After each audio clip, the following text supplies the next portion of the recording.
ನಮಸ್ಕಾರ ವೀಕ್ಷಕರೇ.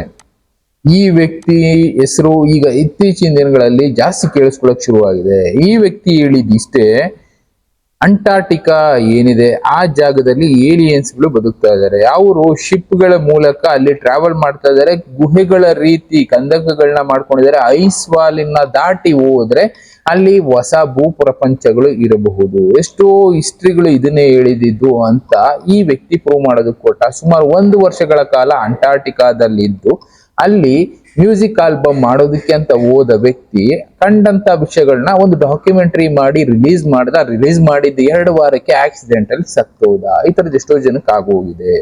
ಈ ವ್ಯಕ್ತಿ ಆಲಿವರ್ ಟ್ರೀ ಅಂತ ಅಂಟಾರ್ಟಿಕಾದಲ್ಲಿ ಮಾಡಿದಂತ ಎಕ್ಸ್ಪ್ಲೋರೇಷನ್ ಬಗ್ಗೆ ಎಷ್ಟೋ ವಿಡಿಯೋಗಳನ್ನ ಮಾಡಿಬಿಟ್ಟಿದ್ದಾರೆ, ನೀವು ನೋಡಬಹುದು. ಅದರಲ್ಲಿ ಮ್ಯೂಸಿಕ್ ಆಲ್ಬಮ್ಸ್ ಕೂಡ ಇನ್ಕ್ಲೂಡ್ ಆಗಿದೆ. ಇವ್ರು ಹೇಳೋದು ಅದೇ, ಅಂಟಾರ್ಟಿಕಾದಲ್ಲಿ ನಾವು ಅನ್ಕೊಂಡಿರೋ ರೀತಿ ಇಲ್ಲ, ಅಲ್ಲಿಂದ ಐಸ್ ವಾಲ್ ಅನ್ನೋದಿದೆ. ಎಕ್ಸಾಂಪಲ್ ಇಲ್ಲಿ ಕಾಣಿಸ್ತಾ ಇದೆ, ಒಂದು ಇಮೇಜ್ ಅಲ್ಲಿ ನಾನು ತೋರಿಸ್ತಾ ಇದ್ದೀನಿ ನೋಡಿ. ಇಲ್ಲಿ ಇಂಡಿಯನ್ ಓಷನ್ ಇದೆ, ಏಷ್ಯಾ ಇದೆ, ಯುರೋಪ್ ಕಂಟ್ರಿಗಳೆಲ್ಲ ಕಾಣಿಸ್ತಾ ಇದೆ. ಅಂದ್ರೆ ಫ್ಲಾಟ್ ಅರ್ತ್ ಥಿಯರಿನಲ್ಲಿ ಮೊದಲು ಮಾಡಿದಂತ ಮ್ಯಾಪ್ಗಳಿದು. ಅವಾಗ ಮಾಡಿದ್ದು ಸುಮಾರು ಒಂದು 100 ವರ್ಷ ಹಿಂದೆ ಮ್ಯಾಪ್ಗಳಿವು. ಇವುಗಳಲ್ಲಿ ತಿಳಿಸಿದ್ದು ಅದನ್ನೇ. Indian ocean, Atlantic ocean, Pacific ocean, ಇದ್ರ ಸುತ್ತ ಇರುವಂತದ್ದು ಒಂದು ಐಸ್ ವಾಲು. ಅದನ್ನ ಬಿಟ್ಟು ಹೋದ್ರೆ ಬೇರೆ ಬೇರೆ ಪ್ರಪಂಚಗಳು. ಈಗ ಜೆಮಿನೈ ಅಂತ ಇಲ್ಲಿ ಬರ್ದಿದ್ದಾರೆ.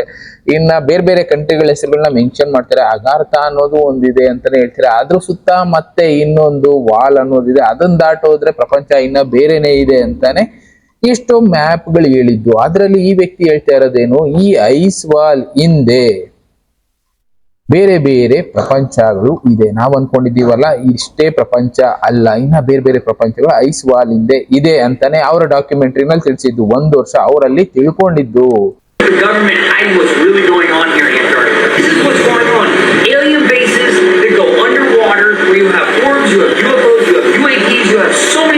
Following the tragic death of Oliver Tree, a controversial theory has exploded across social media. Some online users are pointing to an Antarctica documentary associated with Oliver Tree and claiming it may have revealed secrets hidden deep within the frozen continent. According to these claims, the documentary explored mysterious locations, unexplained structures, and theories about what may exist beyond the regions most people will ever see. Some even allege that the footage hints at hidden areas beyond massive Antarctic ice formations. ಈ ವಿಡಿಯೋದಲ್ಲಿ ನೋಡಿದ್ರೆ ಗೊತ್ತಾಗ್ತಾ ಇದೆಯಲ್ಲ, ಆ ವ್ಯಕ್ತಿ ತೋರಿಸ್ತಾ ಇರೋದೇನು ಅಂದ್ರೆ, ಇಲ್ಲಿ ಕಾಣಿಸ್ತಾ ಇದೆಯಲ್ಲ ಐಸ್ ಅಲ್ಲಿ ದೊಡ್ಡ ದೊಡ್ಡ ಹೋಲ್ಗಳು, ಸುಮಾರು 40 ಫ್ಲೋರ್ 50 ಫ್ಲೋರ್ ಎತ್ತರ ಇರುವಂತ ಐಸ್ ವಾಲ್ ಅಲ್ಲಿ ಎಷ್ಟೆಷ್ಟೋ ದೊಡ್ಡ ದೊಡ್ಡ ಕಂದಕಗಳು ಕಾಣಿಸ್ಕೊಳ್ತಾ ಇದೆ. ಇದನ್ನ ಆ ವ್ಯಕ್ತಿ ಹೇಳ್ತಾ ಇರೋದೇನು, ಏಲಿಯನ್ಸ್ಗಳು ಈ ರೂಟ್ ನ ಬಳಸ್ಕೊಳ್ತಾ ಇದ್ದಾರೆ, ಇಲ್ಲಿಂದ ಅವರ ಪ್ರಪಂಚಕ್ಕೆ ಹೋಗ್ತಾ ಇದ್ದಾರೆ. ಭೂಮಿ ಒಳಗಡೆನೂ ಹೊಸ ಪ್ರಪಂಚ ಅನ್ನೋದಿದೆ, ಇನ್ನ ಭೂಮಿ ಹೊರಗಡೆನೂ ಹೊಸ ಪ್ರಪಂಚ ಇದೆ. ಆ ಜಾಗಕ್ಕೆ ಈ ಐಸ್ ವಾಲ್ ಮೂಲಕ ಟ್ರಾವೆಲ್ ಮಾಡ್ತಾ ಇದ್ದಾರೆ ಅಂತಾನೆ ಈ ವ್ಯಕ್ತಿ ಎಕ್ಸ್ಪ್ಲೇನ್ ಮಾಡೋ ಪ್ರಯತ್ನ ಮಾಡಿದ್ದು. ಇಲ್ಲಿ ಕಾಣಿಸ್ತಾ ಇರ್ಬೋದು ಇಂಡಿಯನ್ ಓಷನ್ ಆಗಿರ್ಬೋದು, ಇನ್ನ ಈ ಕಡೆ ಪೆಸಿಫಿಕ್ ಓಷನ್ ಆಗಿರ್ಬೋದು, ಅಟ್ಲಾಂಟಿಕ್ ಓಷನ್ ಆಗಿರ್ಬೋದು. ಇದನ್ನ ಬಿಟ್ಟು ಐಸ್ ವಾಲ್ ಅನ್ನೋದಿದೆ. ಈ ವಾಲ್ ಮೂಲಕ ಟ್ರಾವೆಲ್ ಮಾಡ್ತಾ ಇದ್ದಾವೆ ಅನ್ಯ ಗ್ರಹ ಜೀವಿಗಳು ಅಂತ ನಾವು ಅನ್ಕೊಂಡಿದೀವಲ್ಲ, ಅವೆಲ್ಲವೂ ಕೂಡ ಈ ಸುತ್ತಮುತ್ತ ಇರೋಂತ ಭೂಭಾಗಗಳಲ್ಲಿ ವಾಸ ಮಾಡ್ತಾ ಇರುವಂತ ಜೀವಿಗಳೇ. ಅವುಗಳು ಈ ಐಸ್ ವಾಲ್ ಇಂದ ಬಂದು ಹೋಗ್ತಾ ಇದಾವೆ. ಬಟ್ ಇಲ್ಲಿ ತನಕ ಇದನ್ನ ಯಾರು ಎಕ್ಸ್ಪ್ಲೋರ್ ಮಾಡಿಲ್ಲ, ಯಾರು ಇದ್ರ ಬಗ್ಗೆ ಇನ್ಫಾರ್ಮೇಶನ್ಗಳನ್ನ ಕೊಡ್ತಾ ಇಲ್ಲ. ನ್ಯಾಟೋದವರು ಅಲ್ಲಿ ಎಷ್ಟೆಷ್ಟು ಎಕ್ಸ್ಪೆರಿಮೆಂಟ್ಗಳನ್ನೆಲ್ಲ ಮಾಡ್ತಾರೆ, ಬಟ್ ಆದ್ರೆ ಅದರ ಬಗ್ಗೆ ಎಲ್ಲೂ ಕೂಡ ಏನಿದೆ ಏನಾಗ್ತಾ ಇದೆ ತಿಳಿಸೋ ಕೆಲಸ ಮಾಡಿಲ್ಲ.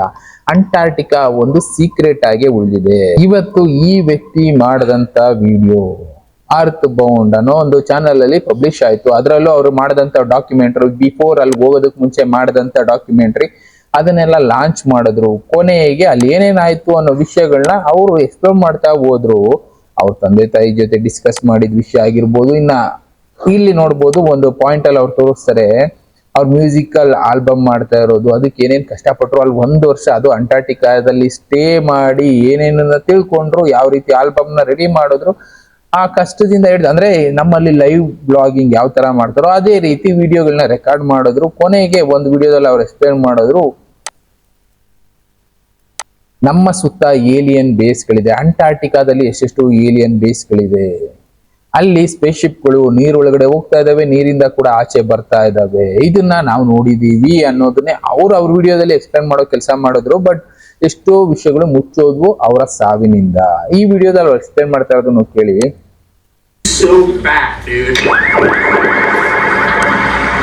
beat, dude. Those beats were gnarly today. It was like mixing like rockabilly with dubstep. Like some of the shit I'm touching on, like ain't nobody doing, man. That's why I had to come out here to the seventh final white continent where ain't nobody going to make beats.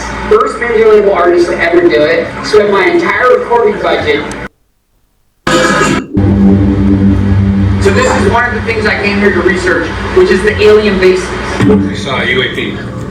UAPs we've seen UFOs, we've seen a wider range of things. We've seen ones that were oblongato, very long, more like a missile, and we've seen ones that are more circular, the traditional standard kind of boring textbook stuff. But we've seen a wide array of those. Those are rare. I'm always watching. They're just coming out of them underwater. Oh yeah, they work their way down, they finally make a hole, and they, the way they go, that water drains down, and sometimes you see them shooting out the sides of these big chunks. I've been keeping my eyes pretty wide open. And We saw it one time, it was absolutely stunning.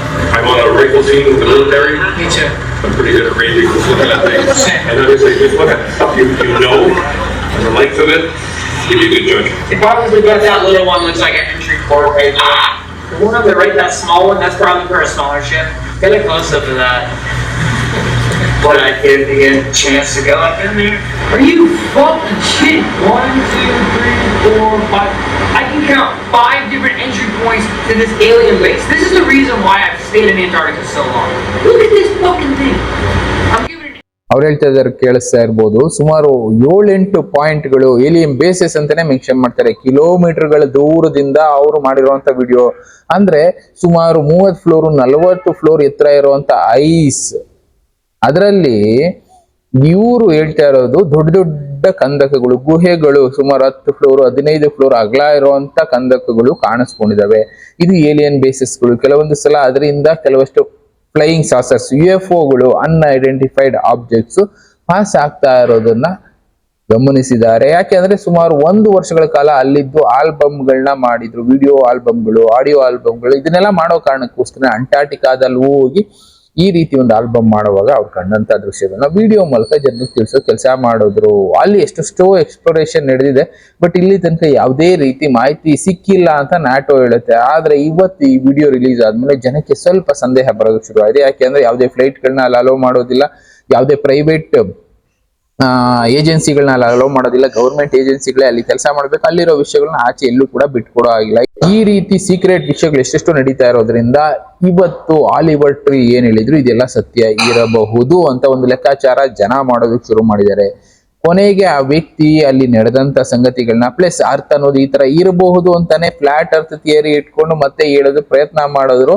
ಅದಾಗಿದ್ದ ಸ್ವಲ್ಪ ದಿನ ಆದ ಮೇಲೆ ಅವ್ರು ಎಷ್ಟೆಷ್ಟು ಅಂದ್ರೆ before ಅಲ್ಲಿ ಹೋದಂತ scientist ಗಳ ಬಗ್ಗೆ ಅಧ್ಯಯನ ಮಾಡಿದ್ರು, ಅವ್ರು ತಿಳಿಸಿದಂತ ವಿಷಯಗಳ ಬಗ್ಗೆ ತಿಳಿಸೋ ಕೆಲಸ ಮಾಡಿದ್ರು. ಅರ್ಥ ಅನ್ನೋದು ಈ ತರ ಇದೆ.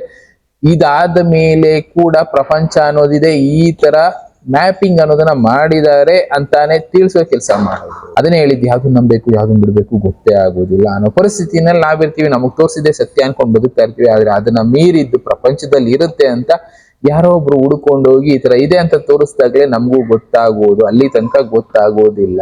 ಇಲ್ಲಿ ದ ಫ್ಲಾಟ್ ಅರ್ತ್ ಥಿಯರಿ ಅದನ್ನೇ ಅವ್ರು ಹೇಳ್ತಾ ಇರೋದು. ಇದು ಜನಕ್ಕೆ ನಂಬಿಸೋದಕ್ಕೆ ಕೆಲವಷ್ಟು ವಿಷಯಗಳನ್ನ ಹೇಳಿ ಬಿಟ್ಬಿಟ್ಟಿದ್ದಾರೆ. ಅದನ್ನ ನಂಬ್ಕೊಂಡು ನಾವು ಬದುಕ್ತಾ ಇದೀವಿ. ಆದ್ರೆ ರಿಯಾಲಿಟಿ ಬೇರೆನೇ ಇದೆ ಅಂತ ಪ್ರಪಂಚಕ್ಕೆ ತಿಳಿಸೋ ಕೆಲಸ ಮಾಡಿದ್ರು. ಕೊನೆಗೆ ಅವರ ವಿಡಿಯೋನ ರಿಲೀಸ್ ಮಾಡಿ, ಡಾಕ್ಯುಮೆಂಟ್ರಿನ ರಿಲೀಸ್ ಮಾಡಿ ಬೇರೆ ಬೇರೆ ಕಡೆ ಈ ವಿಷಯಗಳನ್ನ ಸ್ಪ್ರೆಡ್ ಮಾಡೋ ಟೈಮ್ ನಲ್ಲಿ ಆಕ್ಸಿಡೆಂಟ್ ಅಲ್ಲಿ ಸತ್ತೋದ್ರು. ಈ ತರದ್ ಎಷ್ಟೋ ಜನಕ್ಕೆ ಸಾವು ಅನ್ನೋದು ಬಂದಿದೆ. ಅಂದ್ರೆ ಏನೋ ಒಂದು ಹೊಸ ವಿಷಯನ ಜನರ ಮಧ್ಯೆ ತಂದು ಇಡೋ ಟೈಮ್ ನಲ್ಲಿ ಅವರ ಸಾವು ಅನ್ನೋದು ಬಂದ್ಬಿಡುತ್ತೆ. ಅಂದ್ರೆ ಇದೆಲ್ಲ ಪ್ಲಾನ್ಡಾ ಅನ್ಪ್ಲಾನ್ಡಾ ನಮಗೆ ಗೊತ್ತಿಲ್ಲದೆ ಇರೋ ಎಷ್ಟೋ ವಿಷಯಗಳನ್ನ ಮುಚ್ಚಾಕೋ ಕೆಲಸ ಮಾಡ್ತಾ ಇದಾರ. ಅಂಟಾರ್ಟಿಕಾದಲ್ಲಿ ಅಂತದ್ದೇನಿತ್ತು ಅನ್ನೋ ಪ್ರಶ್ನೆ ಈಗ ಹುಟ್ಟೋದಕ್ಕೆ ಶುರುವಾಗಿದೆ. ಈಗಲೂ ಅಲ್ಲಿಂದ ಆಚೆ ಹೋಗೋದಕ್ಕೆ ಜಾಗಗಳಿದಾವ, ಏಲಿಯನ್ ಸ್ಪೇಸ್‌ಶಿಪ್ಗಳು ಅಲ್ಲಿಂದನೇ ಬರ್ತಾ ಇದಾವ. ನಮ್ಮಿಂದ ದೂರದಲ್ಲಿ ಅಂದ್ರೆ ನಮ್ಮ ಭೂಮಿ ಅಂತದ್ದೇ ಪ್ರಪಂಚದಲ್ಲಿ ಏಲಿಯನ್ಸ್ಗಳು ಬದುಕ್ತಾ ಇದಾವ. ಅವುಗಳು ಈ ಐಸ್ ವಾಲ್ ಏನಿದೆ, ಈ ಐಸ್ ವಾಲ್ ಇಂದ ಟ್ರಾವೆಲ್ ಮಾಡ್ತಾ ಇದಾವ. ನಾವು ಆಕಾಶದಿಂದ ಬರ್ತಾ ಇದಾವೆ ಅಂತ ಅನ್ಕೊಂಡಿರೋದೆಲ್ಲಾ ಸ್ಪೇಸ್‌ಶಿಪ್ಗಳು ಭೂಮಿ ಒಳಗಡೆ ನೀರಿನಿಂದ ಅಲ್ಲಿಂದ ಇಲ್ಲಿಂದ ಬರ್ತಾ ಇದಾವ ಅನ್ನೋ ಪ್ರಶ್ನೆಗೆ ಉತ್ತರಗಳು ಸಿಗೋದಿಲ್ಲ. ಒಟ್ಟಿನಲ್ಲಿ ನಮಗ್ ಗೊತ್ತಿಲ್ಲದೆ ಇರೋ ಇಷ್ಟು ವಿಷಯಗಳು ಹಾಗೆ ಕಣ್ಮರೆಯಾಗಿ ಮುಚ್ಚೋಗುತ್ತೆ ಅನ್ನೋದಕ್ಕೆ ಇದು ಕೂಡ ಸಾಕ್ಷಿ. ಯಾಕೆಂದ್ರೆ ಆ ವ್ಯಕ್ತಿ ಬದುಕಿದ್ರೆ ಎಷ್ಟೋ ಜನ ಹೋಗಿ ಎಂಕ್ವೈರಿ ಮಾಡಿರೋರೇನೋ, ಅದೇ ವ್ಯಕ್ತಿನೇ ಇಲ್ಲ ಅಂದಾಗ ಏನ್ ಎಂಕ್ವೈರಿ ಮಾಡೋದಕ್ಕೆ ಸಾಧ್ಯ ಅನ್ನೋ ಪರಿಸ್ಥಿತಿ. ಜೊತೆಗೆ ಆ ವ್ಯಕ್ತಿ ಜೊತೆ ಇದ್ದಂತ 4-5 ಜನ ಕೂಡ ಆಕ್ಸಿಡೆಂಟ್ ಅಲ್ಲಿ ಸತ್ತೋದ್ರು. ಎಲ್ಲೂ ಕೂಡ ಇನ್ ಮುಂದೆ ರಿಯಾಲಿಟಿ ಟ್ರೂತ್ ಅನ್ನೋದು ಸಿಗೋದೇ ಇಲ್ಲ ಈ ವಿಷಯದ ಬಗ್ಗೆ. ಬಟ್ ಮುಂದೆ ಒಂದು ದಿನ ಜನಕ್ಕೆ ಗೊತ್ತಾಗುತ್ತೆ ಹೌದು ಏನು ಸತ್ಯ ಅನ್ನೋದು. ಎಷ್ಟೋ ವಿಷಯಗಳು ಕಣ್ಮರೆ ಆಗ್ತಾ ಇರತ್ತೆ. ತಿಳ್ಕೊಳ್ತಾ ಹೋಗಿ ಇನ್ನ ಬೇರೆ ಬೇರೆ ವಿಷಯಗಳ ಜೊತೆ ನಾನು ಮತ್ತೆ ಸಿಗ್ತೀನಿ. Thank you, good bye.